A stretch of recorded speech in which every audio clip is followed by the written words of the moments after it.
Good morning students, this is a video lecture of class +2 physics. हम पढ़ चुके थे। जी हाँ, हमने पढ़ लिया था। चैप्टर 3 हमारा फिनिश हो चुका था, यूनिट 3। आज हम पढ़ेंगे new chapter, that is electromagnetic waves. Clear है? That is unit 5 of physics. और स्टूडेंट्स, मैं ये कहना चाहता हूँ, जो होमवर्क आप सबमिट करते रहा कीजिए, होमवर्क सबमिट करते रहा करिए। इससे क्या आपके फॉर्मेटिंग में अच्छे मार्क्स आएंगे और लगेंगे। और प्रैक्टिकल फाइल सबमिट कर दीजिएगा, प्रैक्टिकल फाइल सबमिट कर दीजिएगा इस वीक के अंदर अंदर। आपको पता ही है, प्रैक्टिकल फाइल्स के 30 मार्क्स होंगे। इसमें आपको 15 मार्क्स आपकी नोटबुक सबमिशन के लगेंगे, 15 मार्क्स आपके प्रैक्टिकल होगा या प्रैक्टिकल फाइल, और प्रैक्टिकल इसका वाइवा जो होगा 10 मार्क्स प्रैक्टिकल फाइल के, 5 मार्क्स वाइवा के आपको मिल जाएंगे। ठीक है, अगर आप प्रैक्टिकल सबमिशन करा देते हैं और आप अगर क्या कराते हैं, नोटबुक सबमिशन करा देते हैं। ठीक है, आप रोज़ वर्क कर रहे हो अगर घर जाके, तो ठीक है। तो आज हम स्टार्ट करेंगे न्यू चैप्टर इलेक्ट्रोमैग्नेटिक वेव्स। नाम से पता लग रहा है, जिसमें दोनों इलेक्ट्रिक फील्ड और मैग्नेटिक फील्ड दोनों हों, इलेक्ट्रिक फील्ड और मैग्नेटिक फील्ड दोनों हों, और दोनों ओसिलेट कर रही हूँ। जैसे आपको मैं दिखाता हूँ इलेक्ट्रिक फील्ड, मैग्नेटिक फील्ड। और ये इंट्रोडक्शन कैसे है, ये इलेक्ट्रोमैग्नेटिक वेव्स हमें पता है हर जगह यूज़ होती है। जैसे हमारी वायरलेस कम्युनिकेशन में, मोबाइल्स हो गए, ठीक है ना, माइक्रोवेव, सब जगह बहुत होगी। जो हमारा रडार हो गया, सोनार हो गया, ये सारे जो टेक्निकल जो इक्विपमेंट आ रहे हैं आजकल, हम जो वायरलेस चीज़ें यूज़ कर रहे हैं, कम्युनिकेट कर रहे हैं, वो किसकी मदद से कर रहे हैं? इलेक्ट्रोमैग्नेटिक वेव्स की वजह से। तो हमें पता होना चाहिए इलेक्ट्रोमैग्नेटिक वेव्स है क्या, इसी कारण हम ये चैप्टर को स्टडी करते हैं। तो यहाँ पर क्या होता है, जो मैं आपको बेसिक बताता हूँ कि इलेक्ट्रिक फील्ड है, सपोज कर लो ऐसे है, इलेक्ट्रिक फील्ड ऐसे है और मैग्नेटिक फील्ड इसके परपेंडिकुलर है, और ये इसकी प्रोपागेशन जहाँ पर ये क्या कर रही है, मूव कर रही है। तो जब तीनों चीज़ें इकट्ठी आ जाए, इलेक्ट्रिक फील्ड मैग्नेटिक फील्ड आपस में पेंडिकुलर, और तीनों चीज़ ऐसे ओसिलेट कर रही हों किसी डायरेक्शन में, तो उसे कहते हैं इलेक्ट्रोमैग्नेटिक वेव। क्लियर है?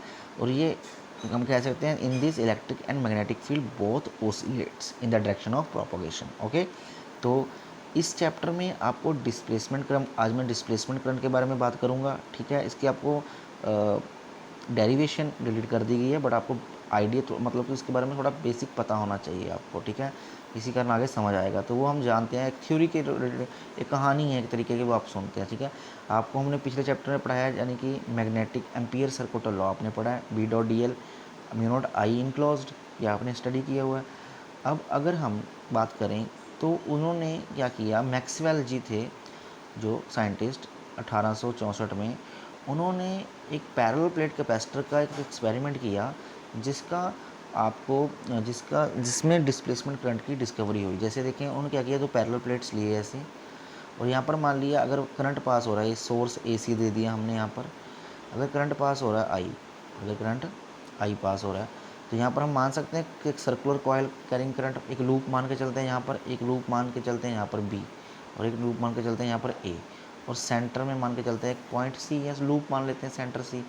तो जब उन्होंने एक मैग्नेटिक नीडल इस A के पास रखी, तो देखा डिफ्लेक्ट हो रही है, B के पास रखी मैग्नेटिक फील्ड बिल्कुल डिफ्लेक्ट हो रही है, बिल्कुल होगी, क्योंकि यहाँ पर मैग्नेटिक फील्ड है, करंट कैरिंग कंडक्टर के produces magnetic field. Okay, but जब यहाँ रखी उन्होंने, तब भी देखा मैग्नेटिक फील्ड प्रोड्यूस हो रही है। यहाँ पर तो कोई कैरियर ही नहीं है चार्ज, क्योंकि वायर तो यहाँ तक जुड़ी हुई है, यहाँ तक जुड़ी हुई है।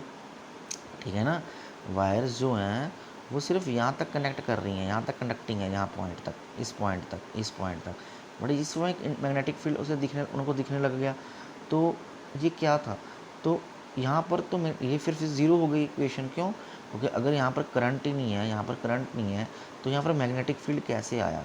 तो इस कारण उन्होंने कहा भी इक्वेशन गलत नहीं है, बस इसकी थोड़ी मॉडिफिकेशन की ज़रूरत है।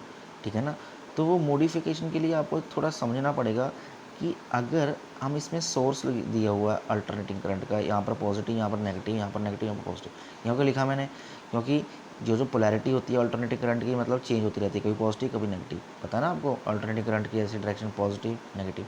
तो अगर एक बार पॉजिटिव है प्लेट, ये एक बार नेगेटिव है, तो इलेक्ट्रिक फील्ड की डायरेक्शन इधर होगी। अगर एक बार क्या हो जाएगा, अगले केस में पॉजिटिव या नेगेटिव, तो इलेक्ट्रिक फील्ड डायरेक्शन इधर हो जाएगी। तो हम कह सकते हैं इलेक्ट्रिक फील्ड वेरी कर रही है यहाँ पर। अगर इलेक्ट्रिक फील्ड वेरी कर रही है यहाँ पर, तो इलेक्ट्रिक फील्ड अगर वेरी कर रही है यहाँ पर, तो यहाँ पर आप कह सकते हैं कि मैग्नेटिक फील्ड भी है। मैग्नेटिक फील्ड भी आपको पता है यहाँ पर है। इलेक्ट्रिक फील्ड भी है, मैग्नेटिक फील्ड भी है, तो फिर ये इक्वेशन यहाँ पर प्रूव क्यों नहीं हो रही? तो उन्होंने कहा कि यहाँ पर अगर इलेक्ट्रिक फील्ड वेरी कर रही है तो यहाँ पर एक नए तरह का करंट बनता है, that is known as displacement current. उस करंट को कहते हैं हम डिस्प्लेसमेंट करंट। डिस्प्लेसमेंट करंट का मतलब है, उन्होंने कहा कि जो बी डॉट डी एल है, ये इक्वेशन ऐसे नहीं पूरी होगी।